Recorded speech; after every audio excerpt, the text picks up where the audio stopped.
Hi అండి. నమస్తే. Welcome to our channel voice of Lakshmi.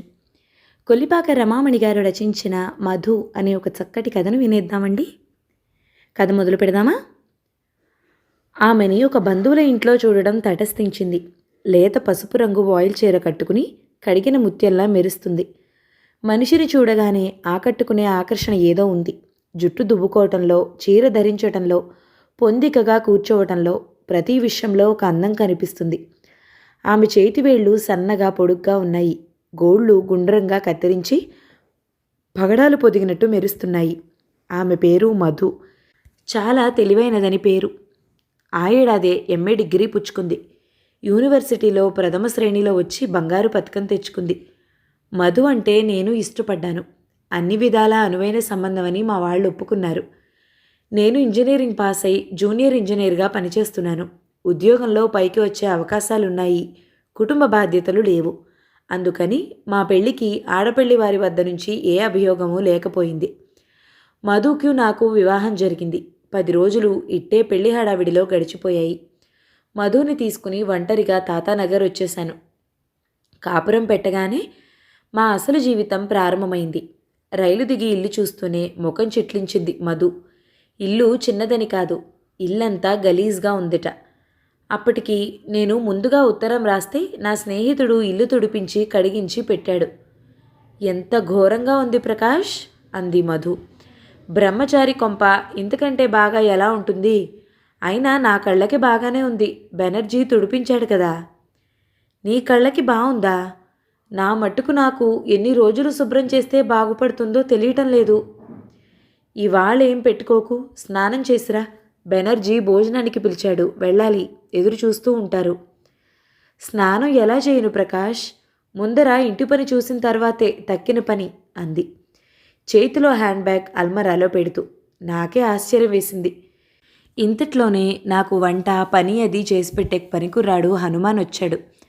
Hanuman చేస్తాళ్లే, నువ్వు స్నానం చేయి మధు, అన్నాను. అబ్బే, వాడితో లాభం లేదు. ఈ ఇల్లు చూస్తుంటే నాకు తేళ్ళు జర్రులు పాకినట్లుంది. భోజనం చేసొచ్చి ఇంట్లో ఎలా కూర్చుంటాం? నువ్వు వెళ్ళి భోజనం చేసిరా ప్రకాష్. చీర పైకి కట్టింది మధు. నువ్వు రాకపోతే బెనర్జీ భార్య నొచ్చుకుంటుంది, తప్పు పట్టుకుంటారు. I'm sorry. మధు తన పనిలో నిమగ్నమైంది. నాకు కోపం వచ్చింది. ఏం చెయ్యాలో తెలియలేదు. కొత్త పెళ్లి కూతురు, బాగా పరిచయం లేదు, చిన్నపిల్ల కాదు అదమాయించటానికి. నాతో సమంగా చదువుకున్నది, వ్యక్తిత్వం ఉన్న మనిషి. అలా ప్రవర్తిస్తుంటే ఏం చేయను? కొత్త కాపురం ఇలా మొదలైందని బాధపడుతూ స్నానం చేసి బెనర్జీ ఇంటికి వెళ్ళాను. ఆవిడికి ఒంట్లో బాగలేదు అని అబద్ధం చెప్పి బెనర్జీ దగ్గర తప్పించుకున్నాను. బెనర్జీ భార్య భోజనమంతా క్యారియర్లో పెట్టి ఇస్తే ఇంటికి తీసుకొచ్చా. మధు తడిగుడ్డతో కుర్చీలు టేబుల్స్ తుడుస్తుంది. హనుమాన్ తలుపులు ద్వారబంధాలు తుడుస్తున్నాడు. మధు, ఇంకా అలాగే ఉన్నావా? భోజనం తెచ్చాను, వంటింట్లో పెట్టు. మధు తలెత్తలేదు. నేను స్కూటర్ తీసుకుని ఊళ్ళోకి వెళ్ళాను. తిరిగి వచ్చేసరికి సాయంత్రం అయింది. ఇంటికి రాగానే నా చిరాకంతా పటాపంచలైంది. ఇల్లు నీట్గా సర్ది ఉంది. తలుపులు, కుర్చీలు, ప్రతి వస్తువు పాలిష్ చేసినట్లు మెరుస్తున్నాయి. ఏదో అద్భుత మాయా పాత ఇంటిని కొత్త ఇల్లుగా మార్చేసినట్లుంది. మధు శక్తిని లోపలే అభినందించకుండా ఉండలేకపోయాను. తెల్లటి చీర కట్టుకుని ఫ్యాన్ కింద కుర్చీలో కూర్చుని పేపర్ చదువుతుంది మధు. ఆమె తడి జుట్టులో నుంచి షాంపూ వాసనలు వ్యాపిస్తున్నాయి. వెళ్ళి మధు బొగ్గ మీద ముద్దు పెట్టుకున్నాను. ఓహ్, బయట నుంచి తిన్నగా వచ్చి పనేమిటి? కాళ్ళు చేతులు కడుక్కున్నావా? బుగ్గ రుమాలుతో తుడుచుకుంది మధు. సారీ. బూట్లు విప్పి బట్టలు మార్చుకుని బాత్రూంలోకి వెళ్ళి కాళ్ళు చేతులు కడుక్కుని వచ్చాను. ఇప్పుడు ముట్టుకోవచ్చా? మధు పక్కనే కూర్చున్నా. సరేలే, బూట్లు ఇక్కడే నేంటి విప్పుకోవటం, జోళ్ల స్టాండ్లో పెట్టుకోవాలి. హనుమాన్ పెడతాళ్లే, వాడొచ్చేదాకా ఇలాగే ఉంటాయి. హనుమాన్ టీ అని కేకేసి పేపర్ చూస్తూ కూర్చున్నా. వాడు లేడు, నేను టీ పెడతాను. ఎక్కడికి వెళ్ళాడు? స్నానం చేసి బట్టలు మార్చుకుని రమ్మని నేనే పంపాను. ఇంకా ఇవాళ్టికి వాడొచ్చినట్టే. పనివాళ్ళని మధ్యలో ఎప్పుడూ ఇంటికి పంపకూడదు మధు. వాడు రాకపోతే నేనే చేసుకుంటా. కుళ్ళు బట్టలు వాడును. చూస్తేనే డోకొస్తున్నాడు. మధు వంటింట్లోకి వెళ్ళింది. ఆ రోజే కాదు, హనుమాన్ బట్టలు కుళ్ళుగా ఉంటాయని రోజూ విసుక్కునేది మధు. సబ్బు ఇచ్చి వాణ్ణి బట్టలు ఉతుక్కుని స్నానం చేసి రమ్మనేది. సబ్బులు మాయమయ్యేవి. వాడు మట్టి కొట్టుకునే ఉండేవాడు. హనుమాన్ని వంటింట్లోకి రానిచ్చేది కాదు. బయట పనే కాని రోజంతా ఇల్లు తుడుస్తూ తడిగుడ్డతో ఒత్తుతూ ఉండేవాడు హనుమాన్. వాడు బట్టలు ఉతికితే పనికిరాదు, ఆమె మళ్ళీ ఉతుక్కునేది. మధుకి ఇష్టమైన పనులు రెండు: ఇల్లు సర్దటం, పేపరు పుస్తకాలు చదవటం. ఏ పని చేసినా మనసంతా దాని మీదే కేంద్రీకరించేది. పెళ్ళైన కొత్త రోజుల్లోనే ఓ సెలవు రోజు మా ఇంటికి అతిథులొచ్చారు. వాళ్ళు భోజనం చేసి వెళ్లారు. రోజంతా సరదాగా గడిచిపోయింది. ఎవరు వచ్చినా ఇంటిని, మధుని, ఆమె వంటని మెచ్చుకోకుండా ఉండలేరు. ఆమెతో మాట్లాడిన మగవాళ్ళు ఆమె తెలివితేటల్ని, ప్రపంచ జ్ఞానాన్ని గమనించకుండా ఉండలేరు. వారి కళ్ళలో కనపడే మెచ్చుకోలు చూసి నాకు చాలా గర్వంగా ఉండేది. ఆ రోజు భోజనం బాగుంది. అతిథులు వెళ్లేసరికి రాత్రి 10 దాటింది. హనుమాన్ సహాయంతో గిన్నెలు, గది శుభ్రం చేయించి వచ్చింది మధు. అలసిపోయి ఉన్నాం. దినపత్రిక పట్టుకుని పడుకుంది మధు. లైట్ ఆర్పేనా అన్నాను. వద్దు, ఇవాల్టి పేపర్ చూడాలి. రేపు చూడకూడదా? పేపర్ చదవకపోతే నిద్ర పట్టదు నాకు. ఆవిడ పేపర్ చదవడం అంటే నాకు తెలుసు. మొదటి పేజీ నుంచి ఆఖరి పేజీలో ఆఖరి లైన్ దాకా చదవాలి. ఎంతసేపు మేలుకోను? నాకేమో ఈరోజు వచ్చిన అతిథుల గురించి, వంటల గురించి వాళ్ళు మెచ్చుకోవటం, అన్నీ పిచ్చాపాటి మాట్లాడుకుంటూ పడుకోవాలని సరదా. కానీ మధుతో లాభం లేదు. తన నిర్ణయాలకి తిరుగులేదు. ఈ కొద్ది రోజులలోనే ఆ సంగతి గ్రహించాం. ప్రకాష్, నువ్వు పడుకో, నేను ముందు గదిలో కూర్చుని చదువుకుంటాను. Good night. మధు లైట్ ఆర్పి వెళ్ళిపోయింది. మా ఇద్దరి మధ్య నలుగుతున్న మరో విషయం సిగరెట్లు. 4 ఏళ్ల బ్రహ్మచారి జీవితంలో ధూమపానం బాగా అలవాటైంది. మధుకి నేను సిగరెట్ కాల్చడం ఇష్టం ఉండదు. ఆమెకి సిగరెట్ వాసన పడదు అంటుంది. నన్ను దగ్గరికి చేరనివ్వదు. ఆమె సాన్నిధ్యం కోసమని ఇంట్లో నేను సిగరెట్లు కాల్చడం మానుకున్నాను. కానీ ఆఫీస్లో సిగరెట్ లేకపోతే పని జరగదు. మెదడు పని చేయదు. ఇంటికి రాగానే బట్టలు మార్చుకుని స్నానాల గదిలోకి వెళ్ళి పళ్ళు తోముకోవటం అలవాటు చేసుకున్నాను. ఎప్పుడైనా బద్దకించి పళ్ళు తోముకోకపోతే, అబ్బా వాసన ప్రకాష్ అంటుంది మధు, ముక్కుకు రుమాలు అడ్డు పెట్టుకుంటూ. తాగొచ్చిన వాడితంత అయ్యేది నా పని. ఆమెకు జవాబు చెప్పలేని నా మెత్తదనం మీద నాకే కోపం వచ్చేది. అవునులే మధు, నువ్వెన్నైనా చెప్పగలవు. నీకు చెడ్డలవాట్లు లేవు, మానుకోవాలనే బాధ లేదు. ఒక్కసారి మారిపోవాలంటే ఎంత కష్టమో నీకెలా తెలుస్తుంది? విల్ పవర్ ఉంటే ఏదైనా సాధించొచ్చు. సిగరెట్లు కాల్చడం వల్ల అన్నీ నష్టాలే, డబ్బు, ఆరోగ్యం. ఒప్పుకుంటావా? మధు రెట్టించింది. అన్నీ ఒప్పుకుంటాను. కానీ నేను అలవాటుకి బందీని. పొమ్మంటే ఎలా పోతుంది? నీకోసం నేనేమైనా మానేనా అంది మధు సీరియస్గా ముఖం పెట్టి. నువ్వేం మానేస్తావు? వారానికి ఒకరోజు భోజనం మానేస్తా. శనివారం ఉపవాసం ఉంటా. నువ్వు ఉపవాసం చేస్తే నాకొచ్చే లాభం ఏమిటి? ఇన్స్పిరేషన్. భోజనం మానేసి నేను ఉండగలిగినప్పుడు నువ్వు సిగరెట్లు మానేసి ఉండలేవా?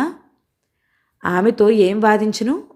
నాకు ఏ చెడ్డ అలవాటు లేకుండా మంచివాడిగా చేసేయాలని ఆమెకి ఎందుకంత తపన? ఏమిటా పంతం? మధు అన్నట్టే శనివారాలు భోజనం మానేసి ఉపవాసాలు ప్రారంభించింది. నాకు తల గోడకేసి కొట్టుకోవాలనిపించింది. ఆమె అంత సులభంగా భోజనం ఎలా మానేసి కటిక ఉపవాసం చేయగలగదో అంతుపట్టని విషయం నాకు. సిగరెట్లు మానేస్తే పిచ్చెత్తినట్టుంటోంది నాకు. మేం ఇంకా కాపురంలో స్థిరపడనే లేదు. 3వ మెంబర్ మా జీవితాల్లో ప్రవేశించాడు. నెలలు నిండుతున్న కొద్దీ మధు అందం ఇనుమడించింది. ఆమె బుగ్గలలో నునుపు, ఆమె కళ్ళలో కాంతి నన్ను సమ్మోహితుడిని చేసేవి. అయితే ఆమె చాదస్తం కూడా రోజురోజుకు పెరిగింది. ఇంటి శుభ్రం, బట్టల శుభ్రం అంటూ ఇటు నన్ను అటు హనుమాన్ని వేధించేది. కట్టుకున్నవాడిని, నాకు వేరే దారి లేదు. ఆమె ఆనందం కోసం మధు ఇష్టప్రకారమే చేసేవాణ్ణి. కానీ డబ్బుకు పనిచేసే హనుమాన్కి ఆ అవసరం లేదు. మధుకి 6 నెలలు నిండుతున్నాయనగా వాడు మా ఇంట్లో పని మానుకున్నాడు. ఒంటరిగా ఆ పరిస్థితిలో పని చేసుకోలేదని మధుని పుట్టింటికి పంపాను. ఆమెను రైలెక్కిస్తూ, నువ్వు వచ్చేదాకా క్షణమొక యుగంగా గడుపుతా మధు అన్నాను. ఆమె తీయగా నవ్వింది. ఇంటికి ఒక్కడిని వెళ్ళాలంటే బాధగా అనిపించింది. స్నేహితులతో సాయంత్రం దాకా గడిపి రాత్రి హోటల్లో భోజనం చేసి ఇంటికి వచ్చాను. రాత్రి ఇంట్లో ఒంటరిగా కూర్చుంటే ఏవేవో ఆలోచనలు వచ్చాయి. ఈ ఏడాదిలో ఇల్లెంతో మారిపోయింది. డ్రాయింగ్ రూంలోకి కార్పెట్ వచ్చింది. కిటికీలకి గుమ్మాలకి అందమైన డిజైన్లతో ఉన్న తెరలు అమిరాయి. పుస్తకాలు, పేపర్లు, ప్రతి చిన్న వస్తువు పొందికగా సర్దిపెట్టి ఉన్నాయి. ఎక్కడా ఒక్క మరక కానీ మచ్చ కానీ లేదు. పడక గదిలో పరుపుల మీద మల్లెపూల్లాంటి తెల్లటి దుప్పట్లున్నాయి. ఆ పరుపులు ఎప్పుడూ ఆహ్వానిస్తున్నట్టే ఉంటాయి. మధు ఏ పని చేసినా అద్భుతంగా చేస్తుంది. సోఫా మీద దిండు వేసుకుని కూర్చుని బూట్లైనా విప్పని కాళ్ళు టీపాయ్ మీద చాపుకుని సిగరెట్ కాలుస్తూ తల వెనక్కి వాల్చి ఆలోచిస్తున్నా. ఆ ఫోజులో చేతిలో సిగరెట్తో నన్ను చూస్తే మధు ఏమంటుంది? నవ్వొచ్చింది. హఠాత్తుగా నాకెందుకో సిగరెట్ పొగతో పాటు స్వేచ్ఛావాయువు పీల్చినట్లయింది. నా ఊహకి సిగ్గుపడ్డాను. రాహుల్కి 3 నెలలు రాగానే నేను వెళ్ళి మధుని, రాహుల్ని తీసుకువచ్చాను. రాహుల్ ఎర్రగా బొద్దుగా యాపిల్ పండులా ఉన్నాడు. ఇంట్లోకి కొత్త పనివాడు రామేశ్వర్ వచ్చాడు. రాహుల్ అంటూ ఆఫీస్ నుంచి వస్తూనే వాడి ఉయ్యాలలోకి తొంగి చూశాను. చక్కటి పౌడర్ వాసన. వాడు కళ్ళు తెరుచుకుని రంగు గిలకలని పరిశీలించి చూస్తున్నాడు. ఓహో, మీరు లేచే ఉన్నారా అంటూ వాణ్ణి చిటికలు వేసి నవ్వించాను. బోసి నవ్వులు వెలకబోశాడు. పలకరించిన కొద్దీ నవ్వుతున్నాడు. చిన్న నోరు వెడల్పు చేసి నవ్వినప్పుడు కళ్ళు మెరుస్తున్నాయి. సంతోషంతో వాడిని ఎత్తుకుని ముద్దులు కురిపించాను. అబ్బబ్బా ప్రకాష్, ఇన్నిసార్లు చెప్పాలి చేతులు కాళ్ళు కడుక్కొందే రాహుల్ని ఎత్తుకోవద్దని?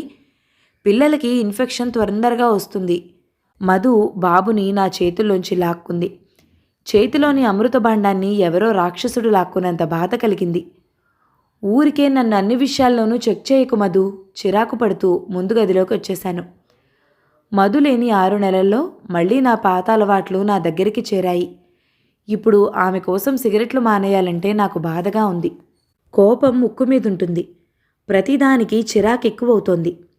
అయితే మధు నన్ను ఎప్పుడూ అర్థం చేసుకోవడానికి ప్రయత్నించినట్లు కనపడదు. తన మాటే తనది. రాహుల్ పెద్దవాడవుతున్న కొద్దీ మా మధ్య భేదాభిప్రాయాలు ఎక్కువవుతున్నాయి.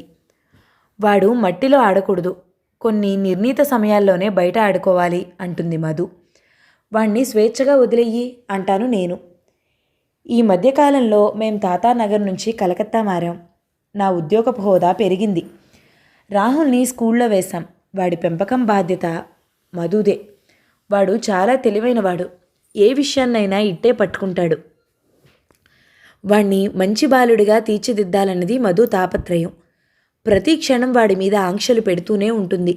కుర్చీలో ఇలా కూర్చోవాలి, కాళ్ళు కింద పెట్టాలి, కాళ్ళు ఆడించకూడదు, టేబుల్ మీద భోజనం చేసేటప్పుడు ఇలా తినాలి, అలా చేయి చాపకూడదు, బట్టలు మాపకూడదు, గట్టిగా అరవకూడదు.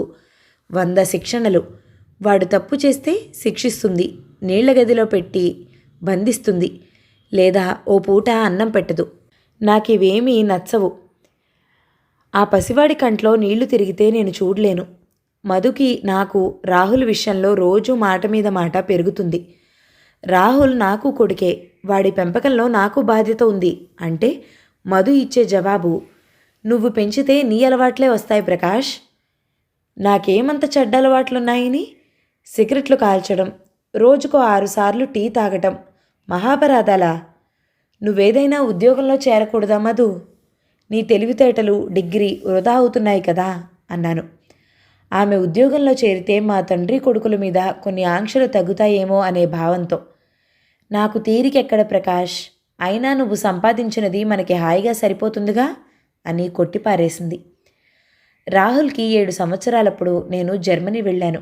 1 సంవత్సరం ఉండి వచ్చా. ఈ ఏడాది దూరం మధులో మార్పు తీసుకొస్తుంది అనుకున్నాను, కానీ తనేం మారలేదు. నాలోనే మార్పు వచ్చింది. హఠాత్తుగా మధుతో దెబ్బలాడే ఓర్పు, సహనం పోయింది. ఆమె చెప్పిన దానికల్లా అవుననడం, ఒప్పేసుకోవడం నేర్చుకున్నాను. దీనికి కారణం ఆఫీస్లో నా పదవి పెరగటం, బాధ్యత ఎక్కువ కావడం కావచ్చు. కారు కొన్నాను. రాహుల్ విషయం కూడా పట్టించుకోవడం మానేశాను. ఆఫీస్లో పని చూసుకోవటం, ఇంట్లో మది చెప్పినట్లల్లా వినటం, అన్నిటికీ అవును అనేయటంతో మా మధ్య మాటలే ఆగిపోయాయి. ఇంట్లో ఒక రకం నిశ్శబ్దం ఆవరించింది. మా సంభాషణలన్నీ ఇలాగే జరిగేవి. ఎల్లుండి రాహుల్ పుట్టినరోజు. ఏం చేద్దాం ప్రకాష్? ఏం చేద్దాం? సింపుల్గా చేసేద్దామా? వాడికి ఒక కొత్త డ్రెస్ కొనేసి సాయంత్రం ముగ్గురం బయటకు వెళ్ళి ఐస్ క్రీమ్ తిందామా? తిందాం. మధు కాసేపు ఆగుతుంది. వాడు సైకిల్ అంటే సరదా పడుతున్నాడు. సైకిల్ కొని ప్రజెంట్ చేస్తే? అలాగే సైకిల్ కొందాం. మధు ఓ 10 నిమిషాలు ఆలోచిస్తుంది. పోనీ వాడి స్నేహితులని ఓ నలుగురిని పిలిచి చిన్న పార్టీ ఇస్తే బాగుంటుందేమో. అలాగే ఇద్దాం. ఏమేం చేస్తే బాగుంటుంది? నువ్వే చెప్పు. మధు నా వైపు పరీక్షగా చూసి మౌనం వహిస్తుంది. ఇంట్లో మామూలుగా గడిచిపోతుంది. ఎవరి దినచర్యలో వాళ్ళు ఉంటున్నాం. బొంబాయిలో మంచి ఉద్యోగపు ప్రకటన వస్తే పెట్టాను. ఆ ఉద్యోగం వచ్చింది. నివాసం బొంబాయి మారింది. కంపెనీ వాళ్ళు పెద్ద ఇల్లు ఇచ్చారు. కానీ మధులో ఎందుకో ఉత్సాహం లేదు. కొంచెం స్తబ్దుగా తయారైంది. ఈ మారు సెలవులకి ఊటీ వెళదామా అంది. వెళదాం అన్నాను పేపర్ చదువుతూనే. కాసేపు గోళ్లు చూసుకుంటూ కూర్చుంది. రాహుల్ లైట్ ఆర్పి పడుకున్నాడు. మా అమ్మకి ఒంట్లో బాగాలేదని అన్నయ్య తీసుకెళ్ళాడు కదా, ఢిల్లీ వెళ్ళి మా అమ్మని చూసొద్దామా? అలాగే చూద్దాం. టికెట్లు కొననా? మధు సమాధానం చెప్పలేదు. నేను పేపర్ పేజీ తిప్పుతూ ఎదురుగుండా చూశాను. మధు నా వైపే దీక్షగా చూస్తుంది. ఆమె కళ్ళలో భావం చూసి గతుక్కుమన్నాను. ఆ కళ్ళు కొత్తగా ఉన్నాయి. వాటిలో ఏదో భయం, అపనమ్మకం. హఠాత్తుగా మధు గట్టిగా ఏడ్చింది. అరే, ఏమైంది మధు? ఆమె పక్కనే వెళ్ళి కూర్చున్నాను. ఆమె భుజాలు పట్టుకున్నాను. నువ్వు చాలా మారిపోయావు ప్రకాష్. ఎలా మారిపోయాను? మధు జవాబు చెప్పలేదు. వెక్కి వెక్కి ఏడ్చింది. ఎంతో టీవీగా గంభీరంగా ఉండే ఆమె ఏడుస్తూ ఉంటే నా మనసు వికలమైంది. మధుని నెమ్మదిగా తీసుకెళ్లి పక్క మీద పడుకోబెట్టాను. ఆమె ఏడ్చి ఏడ్చి నిద్రపోయింది. రాహుల్ మేల్కొని ఉంటే ఎంత బావుండును. వాడి ఎదురుగా మధు ఏడవటానికి సాహసించేది కాదు. ఆ రాత్రి చాలాసేపటిదాకా నాకు నిద్ర పట్టలేదు. మధు అంటే నాకెంతో ఇష్టం. ఆమె కోసం నేను ఎన్నో అలవాట్లు మానుకున్నాను. సిగరెట్లు మానేసిన కొత్తలో నన్నెంతోమంది స్నేహితులు భార్యాదాసుడని వెక్కిరించారు. అవన్నీ సహించాను. 1-2 సార్లు ఓ చుక్క వేసుకున్నానని మధు నానా గొడవ చేస్తే పార్టీలలో మద్యం సేవించడం కూడా మానుకున్నాను. నేను పోట్లాడిన విషయాల్లో కూడా మధు దగ్గర ఎప్పుడూ నేనే ఓడిపోతూ వచ్చాను. అన్నిటిలోనూ గెలుపు ఆమెది. ఆమె అలా నెగ్గించుకునేది. ఆమె అందం, తెలివితేటలు, వాగ్దాటి నన్ను ఆమెకి వశుణ్ణి చేశాయి. నేను నిస్సహాయుడిలా ఓటమి అంగీకరించాను. కానీ చివరికి ఏమైంది? మధు ఏడ్చింది. ఆమెకి సంతోషం కలిగించలేకపోయాను. ఎందుకిలా అయింది? నాకీ మధ్య కొత్త ఆలోచనలు వస్తున్నాయి. మధు ఇంత అందంగా ఉండకపోతే బావుండును. ఆమె తెలివితేటలు కూడా సామాన్యమైనవైతే బావుండును. ఇంతకంటే మేము ఎక్కువగా సుఖపడేవాళ్ళమేమో. ఇంట్లో కొత్త పరిస్థితి ఏర్పడింది. మధు చాలా స్తబ్దుగా మారింది. రాహుల్ చదువు విషయం కూడా శ్రద్ధ తీసుకోవటం లేదు. రాహుల్కి క్లాస్లో ర్యాంక్ తగ్గిపోతుంది. వాడి శ్రద్ధ ఆటల మీదకి, స్నేహితుల మీదకి మళ్ళింది. ఆ రోజు ఆఫీస్లో మీటింగ్ ఉంది. ఇంటికి ఆలస్యంగా వచ్చాను. డ్రాయింగ్ రూమ్లో రాహుల్ స్నేహితుడితో మాట్లాడుతున్నాడు. బట్టలు మార్చుకుని డైనింగ్ టేబుల్ దగ్గరికి వచ్చాను. కప్లో వేడి టీ, పక్కనే ప్లేట్లో ఉప్పు బిస్కెట్లు. జాగ్రత్తగా మడిచిపెట్టిన ఆ రోజు దినపత్రిక నా కోసం ఎదురు చూస్తూ ఉన్నాయి. మధు పనిలో చిన్న లోపం కూడా ఎత్తి చూపించలేము. అన్నీ అంత పర్ఫెక్ట్గా ఉంటాయి. రాహుల్ స్నేహితుడు వెళ్ళినట్టున్నాడు. వీధి తలుపులు మెల్లిగా తీసి వేసిన శబ్దమైంది. వెంటనే కంగుమంటూ మధు గొంతుకు వినిపించింది. రాహుల్, ఎన్నిసార్లు చెప్పాను? ఆ క్రికెట్ బాల్కి, బ్యాట్కి స్థానం సోఫా మీద. నీ గదిలో పెట్టుకు వచ్చి కూర్చోకూడదా? అబ్బా ఉండమ్మా, సత్యపాల్తో మాట్లాడుతూ కూర్చుండిపోయాను. వాడు విసుక్కున్నాడు. పెద్దవాళ్ళకి జవాబు చెప్పడం కూడా నేర్చుకో. ఆమెలో కోపం. జవాబు చెప్పకపోతే చెప్పలేదంటావు, చెప్తే ఎదురు తిరిగానంటావు. ఎలా అమ్మా నీతోటి? షటప్ రాహుల్, ఇక్కడి నుంచి పో. పోతున్నా. నువ్వెప్పుడూ ఇంతేనమ్మా. నాన్నని, నన్ను అన్నిటికీ గదమాయిస్తూనే ఉంటావు. ఎందుకని మా ఇద్దరి మీద అంత కోపం నీకు?